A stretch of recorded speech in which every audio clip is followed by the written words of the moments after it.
और एक सूचना सुने।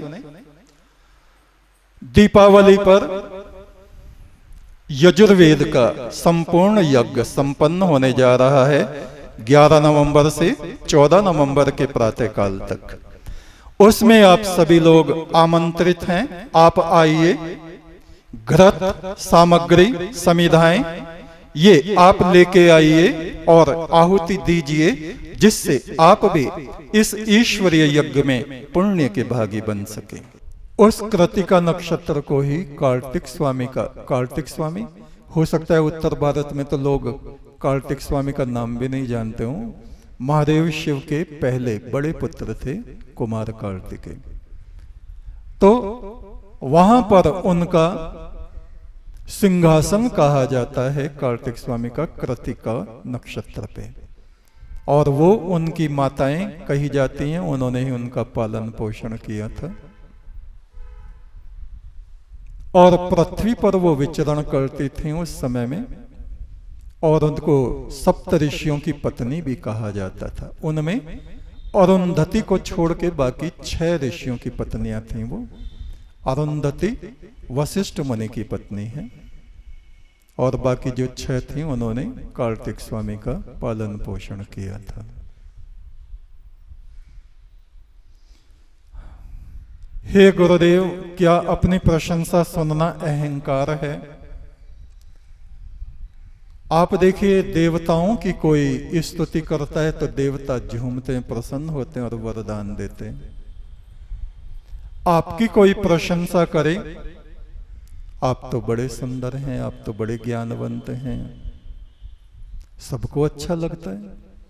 एक वृक्ष के पास खड़े होकर आप उसको रोज कहने लगे, प्रयोग करके देखो 40 दिन, कितने अच्छे हो तुम, मेरे मित्र हो तुम, मैं तुम्हें बहुत प्यार करता हूं, तो आप देखेंगे वो वृक्ष लहराना शुरू हो गया है।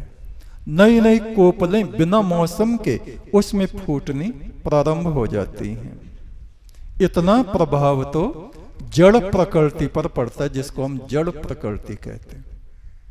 और सामान्य मनुष्य, हम लोग चेतन तत्व से ही प्रेरित हैं, चलते फिरते हैं, सुनते हैं, देखते हैं। आप दूसरों की प्रशंसा कीजिए, लेकिन चापलूसी नहीं। चापलूसी अलग चीज है, प्रशंसा अलग चीज है। आप अपना एक स्वभाव बना लीजिए कि मुझे किसी का अवगुण देखना नहीं और कहना नहीं। अगस्त मुनि ने ऐसा किया था। 1 वर्ष का उन्होंने संकल्प लिया था। हमने कई बार आपको बताया है। देवगणों की सभा में विचार विमर्श हो रहा था। मनुष्य इस संसार में सर्वोत्तम पुरुष कैसे बन सकता है? देवगुरु बृहस्पति वहां थे, सप्तऋषि वहां थे, दूसरे देवगण वहां थे। अगस्त मुनि ने कहा, हे देवगुरु, आप मुझे बताइए, वो कौन सा मंत्र है जिस मंत्र को जप के मनुष्य सर्वश्रेष्ठ बन जाता है? बोले, मंत्र तो है, लेकिन उसका पालन बहुत कठिन है। अगस्त मुनि ने कहा, मैं उसको जपूंगा, मैं उसको जो विधियां होती हैं उनको पूरा करूंगा। बोले, ठीक है, 1 वर्ष के अंदर अंदर तुम संसार में सबसे श्रेष्ठ पुरुष बन जाओगे, और वो मंत्र तुम जपना शुरू करो। बोले, क्या है जी मंत्र? मंत्र ये है, किसी की बुराई मत करना, किसी के भीतर अवगुणों को मत देखना, और दूसरों से उसका वर्णन मत करना। पहली बात। दूसरी बात यह है, कोई आदमी कितना ही बुरा हो, नरक की आत्मा हो, पिशाच हो, बुरे से बुरा राक्षस हो, सड़ा हुआ कुत्ता हो, कोई भी हो, उसकी निंदा मत करना, और उसमें कोई ना कोई गुण, ब्रह्म तत्व तुमको चमकता मिलेगा। चाहे वृक्ष हो, पशु हो, पक्षी हो, देवता हो, मनुष्य हो, हर एक के मस्तक में ब्रह्म स्थान होता है। सांप भी जो काटने आ रहा है उसकी दोनों आंखों के बीच में ब्रह्म स्थान होता है। उस परम ब्रह्म की चेतना से ही उसका निर्माण हुआ है। सब में, चल में, अचल में, स्थिर वस्तुओं में और व्यक्तियों में। वृक्ष जिस शक्ति से बढ़ते हैं, उन पर फूल आते हैं, फल आते हैं, वो भी उनकी आत्मा ही है। जिस आत्मा के बल से वो बड़े होते हैं और फल उन पे लगते हैं। सबके भीतर उस ब्रह्म तत्व को तुम देखना और उस ब्रह्म तत्व की उपासना करना। उपासना उनकी प्रशंसा करना। यदि तुम्हारा उनसे बोलने का अवसर मिलता है तो उनकी बुराई नहीं करनी, उनकी प्रशंसा करनी। किसी दूसरे तीसरे व्यक्ति के बारे में भी अगर बात करो तो उसकी भी बुराइयों का जिक्र मत करना। 1 वर्ष तक ऐसा करो। बुरे से बुरे लोगों में ब्रह्म तत्व को देखो और 1 वर्ष के बाद मैं तुमको इस संसार का सबसे श्रेष्ठ व्यक्ति घोषित कर दूंगा, यदि तुम अपने इस संकल्प में सफल हुए तो। और 1 वर्ष तक उन्होंने इसका पालन किया। देवताओं को बड़ी हलचल हुई, बेचैनी हुई, ये तो तुमसे भी श्रेष्ठ बन जाएंगे, क्या करें। अंतिम दिन उनका रह गया तो इंद्र अपने देवगणों को लेके एक गांव में गया जहां से प्रवेश कर रहे थे अगस्त मुनि। उनकी परीक्षा लेनी है। इंद्र एक सड़ा हुआ कुत्ता बन के बीच रास्ते में लेट गया और वे देवता जो थे वो ग्रामीण बन के एक पेड़ के नीचे बैठ गए, वहीं जहां कुत्ता था। उधर से ऋषि आ रहे थे। जय हो ऋषिवर, प्रणाम प्रणाम प्रणाम, आइए आइए आइए। बैठाया पेड़ के नीचे, धर्म चर्चा करने लगे और कहा ये तो देखो ये कुत्ता, इसने कौन से पाप किए होंगे ऋषि जो ये सड़ रहा है, ऐसी दुर्गंध छोड़ रहा है, ऐसा बुरा इसका मोह हो गया है। ऋषि ने कहा आप लोगों को इसमें बुराई बुराई नजर आ रही है, कोई अच्छाई नहीं है। बोले इसमें क्या अच्छाई है? उन्होंने कहा इसके दांत देखो कितने श्वेत हैं, कितने सफेद दांत हैं। हम लोगों के भी ऐसे ही दांत होने चाहिए और जो ब्रह्म तत्व हमारे अंदर है वही इसमें है। इंद्र हाथ जोड़ के खड़ा हो गया, प्रभु मैं आपकी परीक्षा ले रहा था, आप ही सर्वश्रेष्ठ व्यक्ति। तो प्रश्न ये है गुरुदेव क्या अपनी प्रशंसा सुनना अहंकार है? अहंकार नहीं है, लेकिन हम सब अपनी प्रशंसा ही सुनना चाहते हैं। ये हमारा मौलिक स्वभाव है। कोई भी अपनी बुराई, चाहे हमने 100 बुराई कर रखी हैं, 100 बुरे कर्म कर रखे हैं, और कोई हमारे सामने उसका वर्णन करे, बाबा जी तुम तो बहुत बुरे हो, देखियो तुम तो ऐसे हो, तुमने तो ये कर दिया था। सुन तो हम लेंगे, लेकिन ऐसा है जैसे जहर की घूंट पीना। और कोई हमारी तारीफ करे, अरे साहब धनपति जी आपकी आंखें तो बड़ी सुंदर है जी, कहाँ है कहाँ है। मन मन में अच्छा लगता है, लेकिन ये स्वभाव है।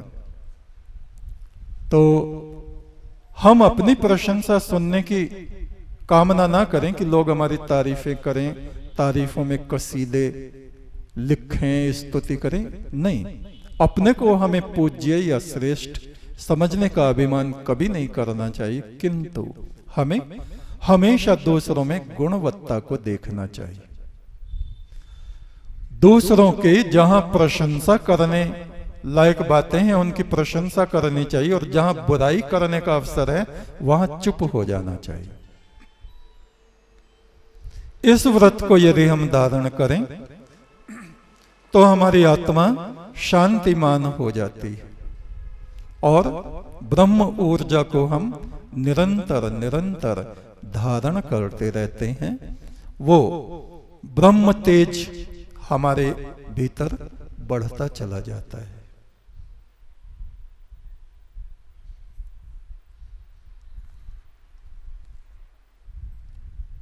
कल के प्रश्नोत्तर में आप फरमा रहे थे कि बिना मरे तेरी मुक्ति ना होवे, मर जा जोगी अवधूता। इसका अर्थ क्या है? ये तो कल भी हमने बताया था। एक साधक जब तक मृत्यु की हद से परे नहीं जाता, अमृत और मृत्यु हमारे इसी शरीर में स्थित है। यह योगियों का विषय है, साधारण मनुष्यों का नहीं। वे साधक जो संसार को त्याग कर सन्यास को ग्रहण कर चुके हैं, और सन्यास भी ऐसा कि वे अपनी पिछली बातों का जिक्र दूसरों से नहीं करते। ज्यादातर लोगों को हमने देखा गिरवे कपड़े पहन रखे हैं, कहेंगे पता है सन्यास लेने से पहले मैं दरोगा था। वो दरोगा ही उनके सिर पे चढ़ा रहता है।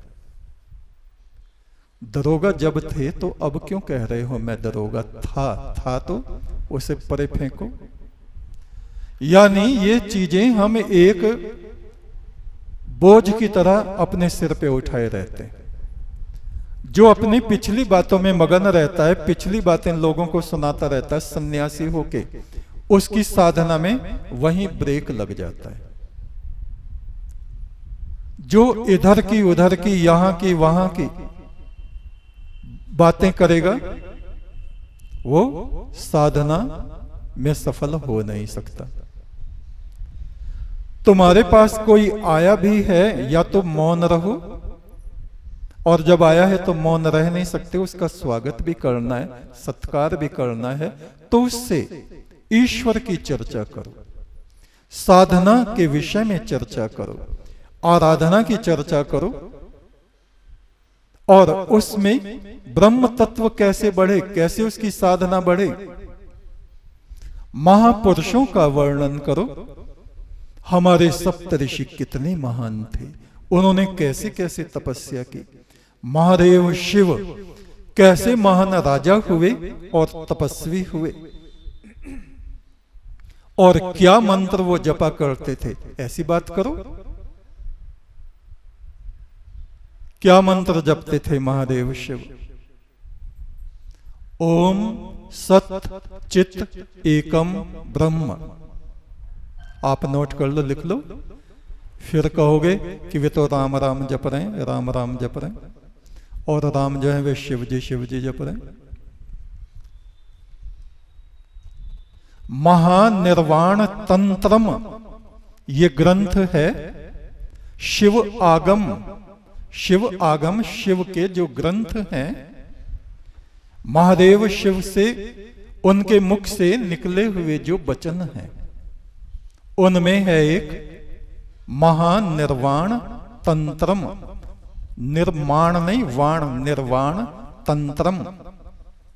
उसमें शिव का वर्णन किया है कि वो तो मौन बैठे रहते हैं, बोलते नहीं, बहुत कम बोलते हैं।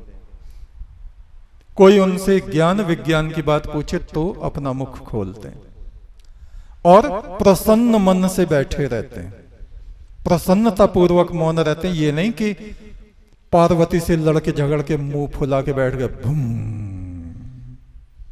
बोलना नहीं। देवी पार्वती ला रही खीर, लो महादेव खीर, अरे हटा पर फेंक। ये मौन नहीं है, ये है झगड़ा, ये है छुपा हुआ क्रोध, यह है नाराजगी। ऐसा नहीं, वे कल्प वृक्षों के तले बैठे रहते हैं, मौन, ध्यान शिला पर, शिला पर बैठे, और जिस मंत्र को वो जपते हैं जो उनको अति प्रिय है, और मंत्र भी जपते होंगे परमात्मा के, बहुत सारे मंत्र हैं, बीज मंत्र भी हैं, लेकिन उनको प्रिय मंत्र जो है वो हम बता रहे हैं, जो उसमें है महानिर्वाण तंत्र में ओम सत चित एकम ब्रह्म। ओम, हे परम ब्रह्म तू सत्य है। ओम सत चित, चित माने तू चैतन्य है, चेतन है। सब में जो चेतनता दिखाई देती है वो परमात्मा की ही चेतनता है। ओम सत चित एकम, तू एक है। एक तू सच्चा, तेरा नाम सच्चा। तू एक है, तू सत्य है। ओम सत चित एकम ब्रह्म। ब्रह्म माने सर्वव्यापी, सब में तेरी किरणें समाई हैं। तेरी किरणों से ही, तेरी सुनहरी किरणों से ही ये जगत निर्मित हुआ है। सूर्य बना है, चंद्रमा बना है, मनुष्य बने हैं, स्वर्ग देवता। तू ही तो सब जगह व्यापक है, समाया हुआ है। ओम सत चित एकम ब्रह्म। 5 ये शब्द हुए। ओम सत चित एकम ब्रह्म। इसका निरंतर वो चिंतन करते रहते हैं। तो ऐसी बातें उनसे कहें जो हमसे मिलने आते हैं। परमात्मा की महिमा का गायन करें, व्याख्या करें। संसार की बात कोई कहना शुरू करे, तुरंत उसको चुप कर दो, खामोश, कि आप हमारे पापों में वृद्धि ना करें। दुनिया भर की बातें अगर एक सन्यासी सुनता है तो कानों के माध्यम से उसके भीतर विष प्रवेश करता है और वो उसकी साधना को खंडित करता है। उससे कहें आप हमें दुनिया भर की बातें ना सुनाएं, आप हमारे भीतर विष की मात्रा को ना बढ़ाएं। ये पाप कीर्तन आप दूसरी जगह जाके करें। वो ऐसा है, वो ऐसा है, वो ऐसा है, वो ऐसा है। होगा, उसका हिसाब उसके साथ होगा, हमारा हमारे साथ होगा। उसका रास्ता उसके लिए है, हमारा रास्ता हमारे लिए। बिना मरे तेरी मुक्ति ना होवे, मर जा जोगी अवधूता। इस मृत्यु के नाके से पार निकलना होता है योगियों को, सन्यासियों को, जीते जी इस शरीर से बाहर निकलना होता है। और उसके लिए क्या, जैसे हमारी वृत्ति चल रही है, जो हमारा वायुमंडल चल रहा है, इस तरह से चलते चलते हम कर सकते हैं ऐसी साधना? कभी नहीं। रात दिन हम बड़ करने में लगे रहते हैं, दुनिया भर की बुराई करने में लगे रहते हैं। इसकी सुन, उसको कहे, ये है, वो है। जैसा संसारियों का जीवन वैसा ही हमारा जीवन, ऐसे नहीं हो सकता। उसके लिए हमें विशिष्ट संयम को धारण करना पड़ता है। और लोगों के बीच रहना है, समाज में रहना है, तो उनसे भी सामंजस्य से बैठा के रहना है, चलना पड़ता है। किंतु हमें अपने ये देखना चाहिए, हो सके आज नहीं, कल नहीं, 1 महीने बाद, 2 साल बाद, 4 साल बाद यमराज जी आके खड़े हो जाएंगे। चलते नहीं भाई, चलो। और किया कुछ है नहीं। जो साधक सावधान हो जाता है, एक एक दिन को, एक एक घंटे को सावधानी पूर्वक अपनी साधना में लगाता रहता है। सामान्य मनुष्यों की बात नहीं कर रहे हम, विशिष्ट सन्यासियों की, साधकों की बात कर रहे हैं, जिन्होंने संसार छोड़ दिया। जिन्होंने छोड़ा नहीं वो तो उसमें धुंधड़ रहे हैं, लेकिन जिन्होंने छोड़ दिया है वे उसमें जाकर धुंधड़ें, तो ये बहुत गलत, बहुत अफसोस और बहुत दुर्भाग्य की बात। तो बस आज इतना है।